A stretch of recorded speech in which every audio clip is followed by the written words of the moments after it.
सर्वप्रथम मी आपणा सर्वांना अक्षय तृतीयेच्या शुभेच्छा देतो।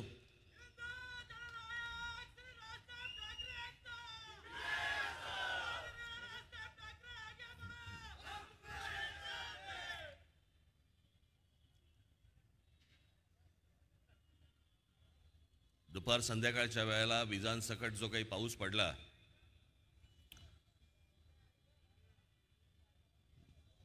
मला वाटलं आजची सभा रद्द होते की काय, कारण मागच्या वेळेला मी जेव्हा एकदा पुण्यामध्ये आलो होतो तेव्हा आमच्या अजय शिंदेच्या इकडे, बरोबर ना, तेव्हा इतका पाऊस पडला की तिकडे तो सगळा चिखल झाला आणि मग त्या दिवशी सभा रद्द झाली। मी म्हटलं अरे बाबा आजची पण होती की काय।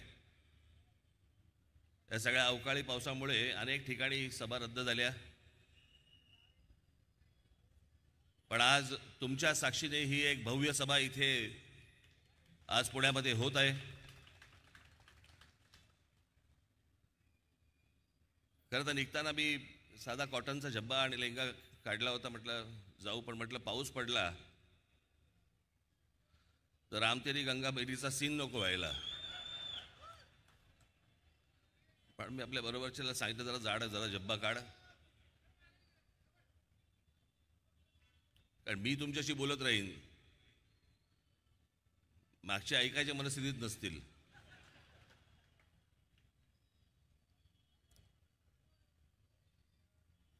आज एक कितवी लोकसभेची निवडणूक आहे मला कल्पना नाही, कितवी आहे, कितवी लोकसभा आहे, 18वी।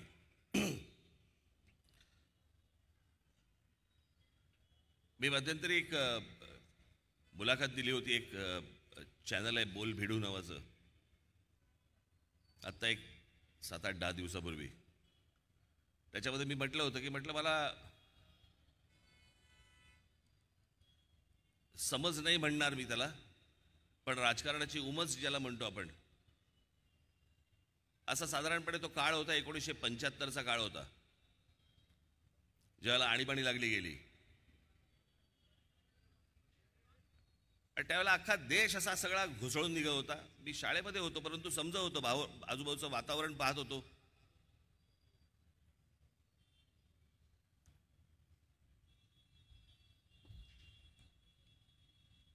त्याच्यानंतर 77 साली मग निवडणूक झाली त्या आणीबाणीच्या विरोधात। मी पाहत होतो साधारणपणे 52 सालापासून, जेव्हा आपल्या देशामध्ये पहिली निवडणूक जेव्हा झाली 52 साली, त्याच्यानंतरच्या सगळ्या निवडणुका पाहत होतो।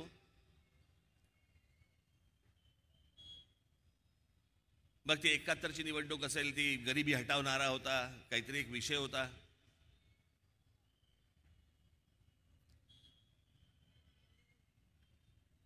मग 77ची निवडणूक झाली, त्यावेळेला एक आणीबाणीच्या विरोधामध्ये लाट होती। मग 80ला इंदिरा गांधींवरती ज्या प्रकारचे काही हल्ले झाले, ज्या प्रकारचे काही अत्याचार झाले, ज्या काही गोष्टी झाल्यात, आणि जनता पक्ष हा आतल्या आत पराभवी ठरायला लागला। त्याच्यात परत इंदिरा गांधी आल्या, म्हणजे ते परत इंदिरा गांधींची लाट होती, तो विषय होता। 84 साली इंदिराजी गेल्या, त्यांची हत्या झाली, तो इश्यू होता। 89 साली बोफोर्स हा इश्यू होता। 91 साली राजीव गांधींची हत्या झाली, हा इश्यू होता।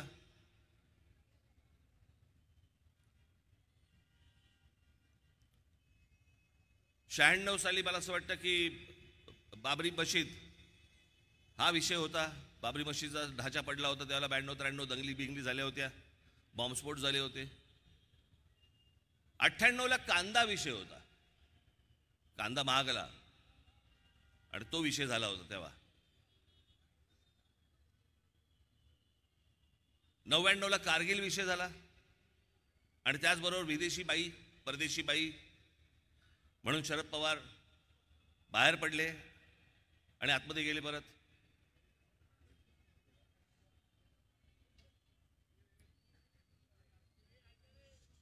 मग 2004ला मला असं वाटतं की इंडिया शायनिंग आलं, मग 2009ला मला असं वाटतं काहीतरी अनेक काही काही विषय झाले होते, तेव्हा पण काहीतरी विषय होते. 2014ला नरेंद्र मोदींची लाट आली.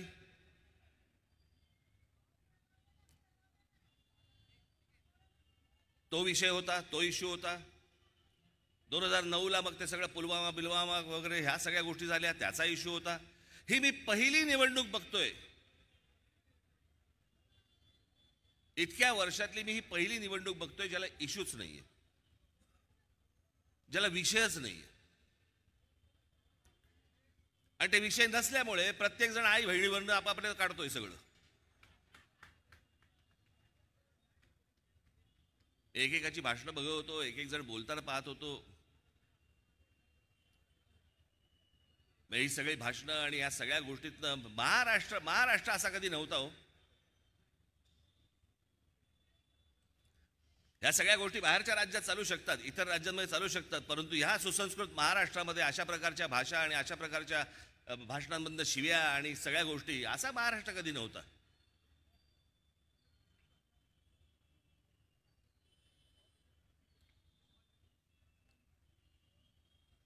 आणि या महाराष्ट्रातल्या अनेक बाकीच्या काही पुढाऱ्यांनी वेगळ्याच विषयांमध्ये तुम्हाला गुंतवून ठेवायचं ठरवलंय, वेगळ्याच, ज्याचा प्रगतीशी संबंध नाही आहे. आज नवीन अनेक तरुणी आज विचार करतायत, त्यांच्या भविष्याचा विचार करतायत, त्यांचे पालक त्यांच्या भविष्याचा विचार करतायत.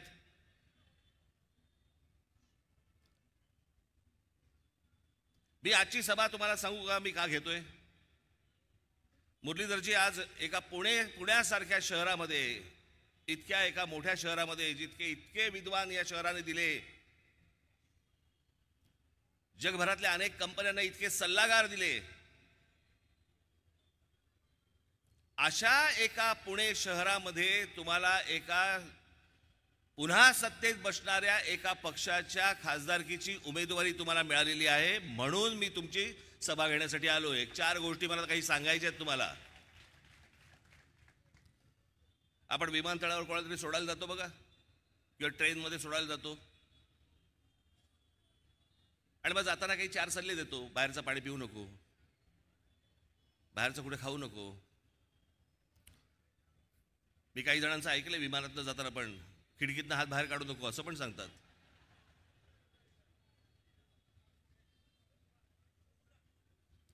पण मला असं वाटतं की आपल्या या सगळ्या नियोजन शून्य गोष्टींमुळे अनेक वेळेला आपल्या शहरांची जी शहरं बर्बाद होत आहेत, जी डोळ्यात देखत बर्बाद होताना दिसत आहेत, आणि ती जर समजा लोकप्रतिनिधी म्हणून जर उद्या समजा खासदार असतील, आमदार असतील, नगरसेवक असतील, हे जर समजा ती शहरं वाचवणार नसतील, मोठी चांगली करणार नसतील. मी 2014 साली एक छोटी डॉक्युमेंटरी केली होती एस्थेटिक वरती, YouTube वरती असेल बघा तुम्ही ती.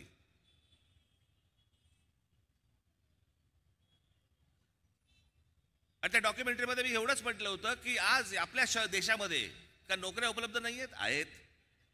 तुमच्या टॅलेंट प्रमाणे नोकऱ्या उपलब्ध आहेत. शिक्षण मिळत नाही का? अरे शिक्षणाची तर राजधानी आहे पुणे. शिक्षण मिळत नाही का योग्य? शिक्षण मिळतंय योग्य. मग तरी पण आपल्याकडची मुलं, आपल्याकडच्या मुली या परदेशी का जात आहेत?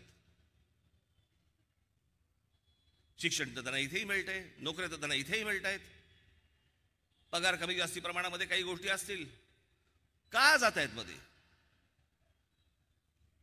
ते एकाच गोष्टीसाठी जात आहेत, ते म्हणजे सभोवतालचं वातावरण. त्यांच्या सभोवतालचं वातावरण आहे ते त्यांना आनंदी ठेवत नाहीये. आपल्याकडे राजकीय मुद्दे काढले जातात, पण ते राजकीय मुद्दे खालपर्यंत जातात आणि शाळांमध्ये कॉलेजपर्यंत जातात. ते वातावरण त्यांना आवडत नाहीये. असल्या घाणेरड्या वातावरणामध्ये त्यांना राहू इच्छित नाहीत. म्हणून त्याच्या मनामध्ये पहिला विचार येतो, हा देश सोडून बाहेर निघून जावं. इच्छा नसते, पण सभोवतालचं वातावरण त्याला ढकलतं बाहेर. आज आपले खासदार असतील, आपले आमदार असतील, नगरसेवक असतील, यांची सगळ्यात महत्वाची जबाबदारी आहे सभोवतालचं वातावरण चांगलं करणं, आपापसातलं वातावरण चांगलं करणं. मी गेले कित्येक वर्ष या पुण्या शहरामध्ये येऊन, त्यावेळेला आता काही यांच्याकडे कोणाकडे रेकॉर्ड असले तर असले मला माहिती नाही, त्यावेळेला एवढे चॅनल पण नव्हते. पण मी तेव्हा सांगायचो, मी जेव्हा पुणे छोटं होतं, जेव्हा लहान होतं, की मुंबई शहर बर्बाद व्हायला एक काळ गेला. वेडं वाकडं वाढायला लागलं शहर. कुठून कुठे चाललंय, काय चाललंय काहीच कळत नाही.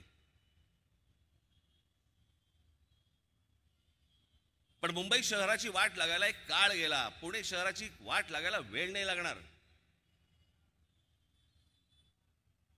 आणि छोट्या का पायाभूत सुविधा उद्या उपलब्ध झाल्या की ते शहर बर्बाद व्हायला लागतं, जर नियोजन नसेल तर.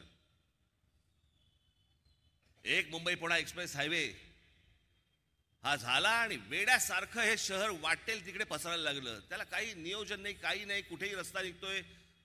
मला वाटलं आज इथे काही BRT करावी, मला वाटलं इथे फ्लायओव्हर करावा, मला वाटलं आज फ्लायओव्हर तोडावा, दुसरा बांधावा.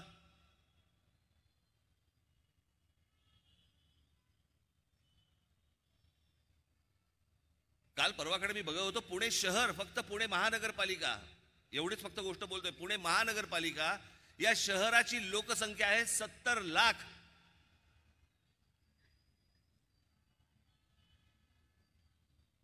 आत्ता मी 5-10 वर्षापूर्वीपर्यंत मी ऐकत होतो, साधारणपणे या शहराची लोकसंख्या होती 30 लाख, 32 लाख, 35 लाख.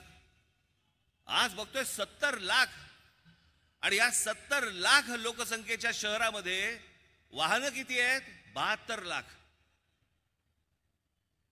कुठून रस्ते मिळणार आहेत तुम्हाला? कुठून रस्ते पुरणार आहेत आपल्याला?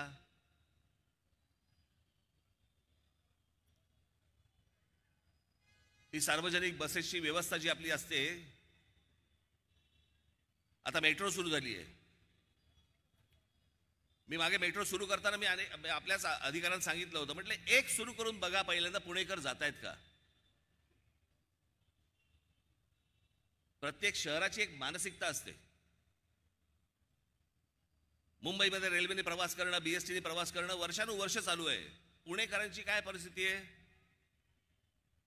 टू व्हीलर घेतली, मारली किक, चालला.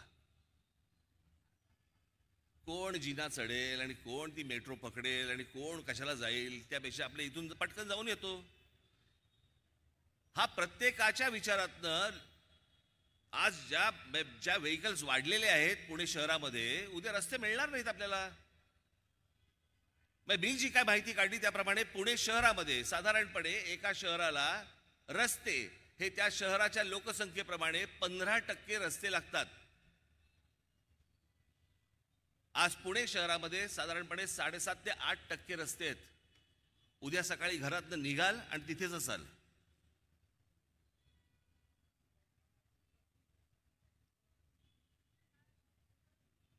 गेल्या 10 वर्षामध्ये साधारणपणे 30 लाख लोक बाहेरून आले या शहरामध्ये. 30 लाख.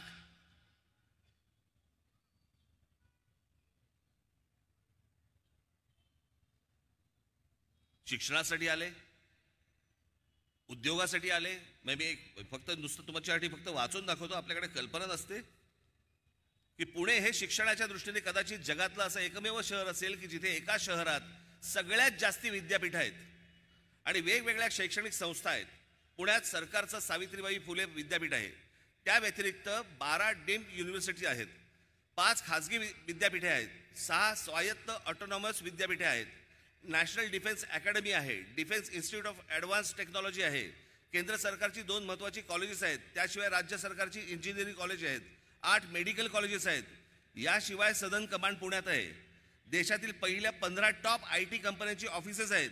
पुण्यात 5,80,000 मीडियम आणि स्मॉल स्केल इंडस्ट्री आहे, ज्यांची अंदाजे दिल्लीला कर म्हणून किती भरतं माहिती आहे तुम्हाला?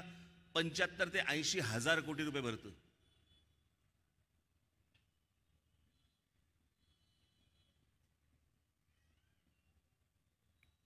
शहर मोठं होतंय, शहर वाढतंय. मुंबईमध्ये देखील इतक्या एजन्सीज काम करतात, पण इतक्या वर्षांमध्ये त्या सगळ्या एजन्सीशी मिळून, मग ती महानगरपालिका असेल, ती म्हाडा असेल, अजून कुठची तुमच्या ज्या काही संस्था असतील जे प्रत्येक शहर म्हणून बघत असतात, त्यांची सगळ्यांची मिळून एक बैठक नाही झाली, एक मीटिंग नाही झाली इतक्या वर्षात.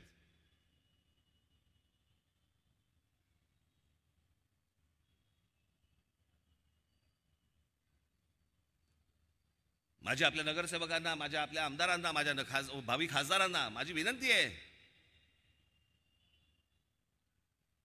की ज्या काही गोष्टी इथे येत आहेत, आता हा तुमचा नदीचा प्रकल्प महानगरपालिकेला माहीत नाही, केंद्रातनं पैसे आलेत, केंद्र सरकारकडनं काही निविदा काढल्या गेल्या, तो त्याचा प्रकल्प सुरू आहे, महानगरपालिकेला माहीत नाही, जनतेला माहीत नाही, लोकांना माहीत नाही काय चाललंय. तुम्ही उद्या खासदार होणार आहात, आपल्यातले तुमच्यामधले अनेक जण उद्या आमदार होणार आहेत, नगरसेवक होणार आहेत. नुसता नगरसेवक झालो, आमदार झालो, खासदार झालो म्हणून होत नाही, भागत नाही. या शहरांचं जर समजा नियोजन जर समजा आज नाही झालं, ही फुटतील शहरं, उद्ध्वस्त होतील. आणि या शहरांकडे नीट लक्ष दिलं जाऊ नये, बाकीच्या गोष्टींमध्ये करावं म्हणून इकडचे अनेक नेते हे आम्हाला सगळ्यांना इथे जातीपातीमध्ये गुंतवून ठेवतायत.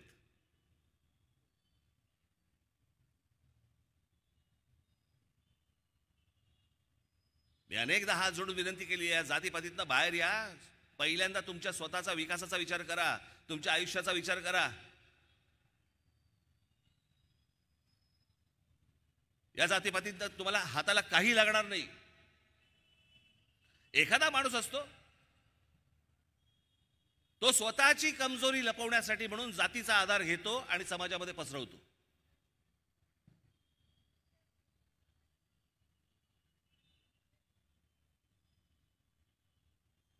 लहान असल्यापासून या शहरामध्ये आलो मी, 71-72 सालापासून मी या शहरामध्ये आलो. एक टुमदार सुंदर असं पुणे होतं, छान बागा होत्या, तलाव होते, वातावरण छान होतं, गर्दीने भरलेलं नव्हतं.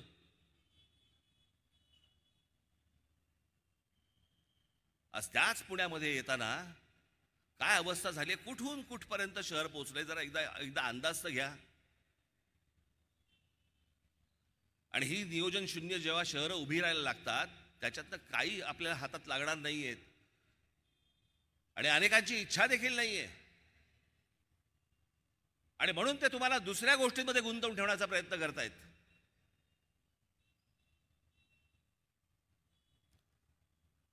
मी मागे सांगितलं होतं ना की ज्यावेळेला शरद पवार साहेबांनी ज्यावेळेला राष्ट्रवादी काँग्रेसची स्थापना केली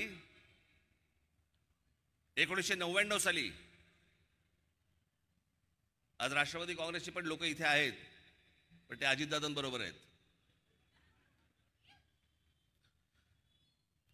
बाकी अनेक मतभेद असतील माझे अजित पवारांबद्दल, पण एक गोष्ट तुम्हाला निश्चित सांगतो, अजित पवार या माणसाने कधी जातीपातीचं राजकारण नाही केलं. मी आजपर्यंत सगळ्या गोष्टी पाहत आलो त्यांच्या, पण एका गोष्टी बाबतीत शरद पवार साहेबांबरोबर राहून पण त्यांनी कधी जातीपातीचं राजकारण केल्याचं आजपर्यंत मला आठवत नाही.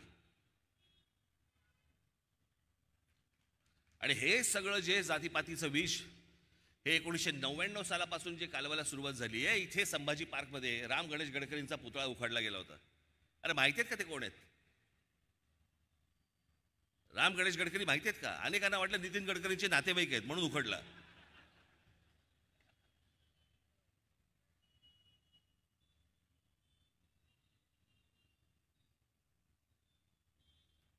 काही माहिती नाही, काही कशाला संबंध नाहीये.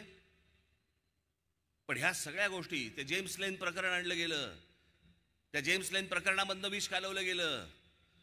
कोण कुठचा जेम्स लेन? बरं, तो जेम्स लेन मुलाखती देतोय, तो सांगतोय की मी इथल्या कुठच्याही माणसाचं कधीच नाव घेतलं नाही आणि मी कोणाला भेटलो पण नव्हतो, हे त्याच्या मुलाखतीत तो सांगतोय. पण तोपर्यंत तुमच्यात विष कालवून झालं होतं. का विष कालवलं गेलं? कारण तुम्ही जातीकडे पाहावं आणि आम्हाला मतदान करत राहावं. तुम्हाला लागते कशाला चांगलं शहर होण्याशी? मतलब काय तुम्हाला? तुमच्या पिढ्या जन्माला येतील, जिवंत राहतील, म्हाताऱ्या होतील, मरतील. कोणाला गरज आहे याची? आम्ही पेटतो कशामध्ये? आम्हाला शहर बर्बाद झालं तरी चालेल, आम्ही थंड असतो, पण आमच्याला जातीवरनं काही बोललं की आम्ही लगेच पेटायला सुरुवात होते. का? काही कारण नाही. या असल्या मानसिकतेचा गैरफायदा घेणारी मंडळी आजपर्यंत आज तुमच्या समोर येत आहेत. आज काय तर म्हणे तिथे काही मुस्लिम मोहल्ल्यांमध्ये आणि काही तुमच्या मशिदींमध्ये फतवे निघतायत.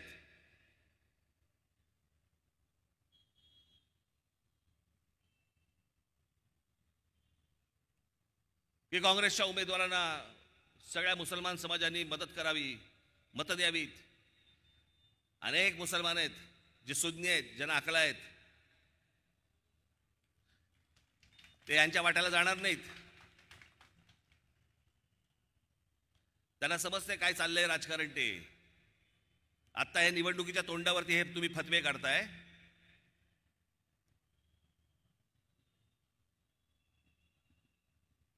समजले कोण हे तुम्ही? मुस्लिम समाजाला काय समजलात तुम्ही? तुमची घरची गुरढोर आहेत. त्यांनाही समजतंय कोण कशा प्रकारे काय चाललंय आणि कोण आपल्याला वापरून घेतंय ते. पण बघा, निवडणुकीच्या तोंडावरती फतवे काढले जात आहेत. काँग्रेसला मतदान करा,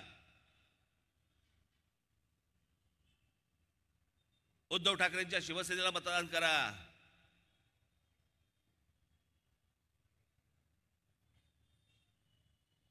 जर हे मशिदींमधनं हे मौलवी जर समजा यांना फतवे काढत असतील की यांना मतदान करा म्हणून, मग आज राज ठाकरे तुम्हाला आज फतवा काढतो. माझ्या तमाम हिंदू बांधवांनो, भगिनींनो आणि मातांनो,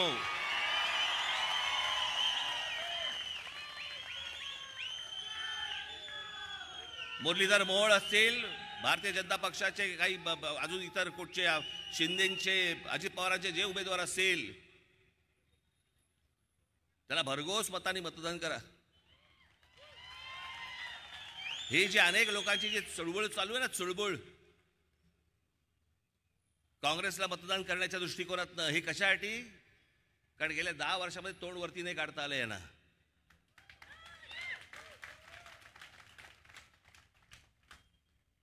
तुम्हाला मी एक गोष्ट सांगतो, नरेंद्र मोदी, भारतीय जनता पक्षाचं केंद्रातलं सरकार, माझ्या काही गोष्टींबद्दलचे मतभेद आहेत, ते राहणार. पण ज्या काही चांगल्या गोष्टी आहेत त्याचं अभिनंदन देखील करणार. जे अनेक चांगले मुसलमान आहेत, जे आपापल्या कष्टाने कामं करतायत, नोकऱ्या करतायत, व्यवसाय करतायत, त्यांचा विषय येत नाही. पण काही जे वाह्यात आहेत, ज्यांना इथे सगळा धुमाकूळ घालायचा, धार्मिक धुमाकूळ, ज्यांना गेले 10 वर्षामध्ये डोकं वरती नाही काढता आलंय,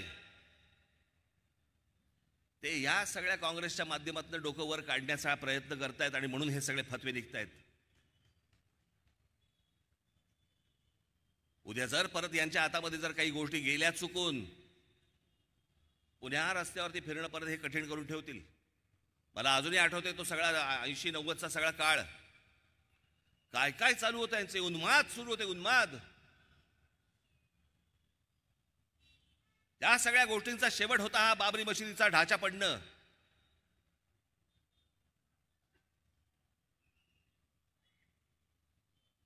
पण तो ढाचा पडल्यानंतर मला कधीच वाटलं नव्हतं की या देशामध्ये राम मंदिर घडेल, बनेल.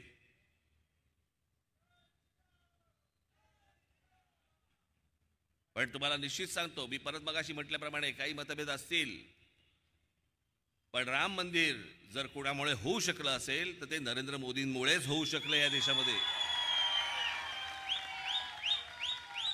जो माझा कारसेवक त्यावेळेला गेला, मुलायम सिंग यादवच्या लोकांनी, पोलिसांनी ज्याला गोळ्या घालून ठार मारले, ज्याला कारसेवकांना, आणि त्यांची शरयू नदीमध्ये ज्याला प्रेत फेकून दिली गेली होती, माझ्या डोळ्यासमोर आजही आहे ते चित्र. जेव्हा ते राम मंदिर झालं त्यावेळेला त्या कारसेवकांच्या आत्म्याला काय शांती मिळाली असेल, की आपलं बलिदान फुकट नाही गेलं. पण भावनिक विषय हे स्वतःपुरता ठेवायचे असतात. तुमचं मत, तुमच्या गोष्टी ह्या सगळ्या मतपेटीमधनं व्यक्त व्हायला पाहिजेत. पण सगळ्यात महत्त्वाची गोष्ट म्हणजे तुम्ही आपल्या नगरसेवक असतील, आमदार असतील, खासदार असतील, यांच्याकडनं तुम्ही पहिल्यांदा त्यांना प्रश्न विचारले पाहिजेत की माझ्या शहराच्या नियोजनाचं काय चाललंय. आणि मी आपल्याला पण सांगू इच्छितो, या इकडे, या इकडे या.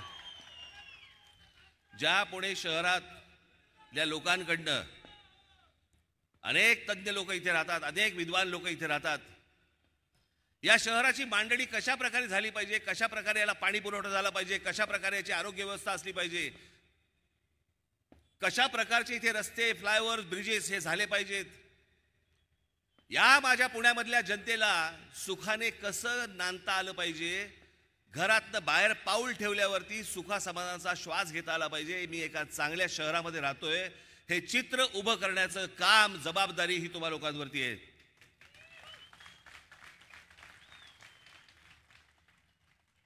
सगळीच नाही,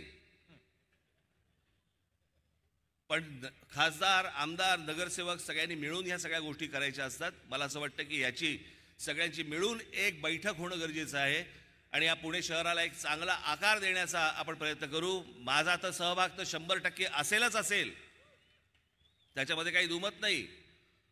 परंतु आज ह्या 18व्या लोकसभेच्या निवडणुकीला सगळेजण सामोरे जाताना जसे ते फतवे काढू शकतात, तसं जाता जाता फक्त आपल्याला एवढंच सांगतो की या माझ्या पुण्यातल्या हिंदू बांधवांनो, भगिनींनो, मातांनो, तुमचं देखील मोहोळ उठू देत आणि आमच्या मोहोळांना तुम्ही प्रचंड मताने विजयी करावं असं एक आवाहन करतो आणि आपणा सर्वांची मी रजा घेतो. धन्यवाद.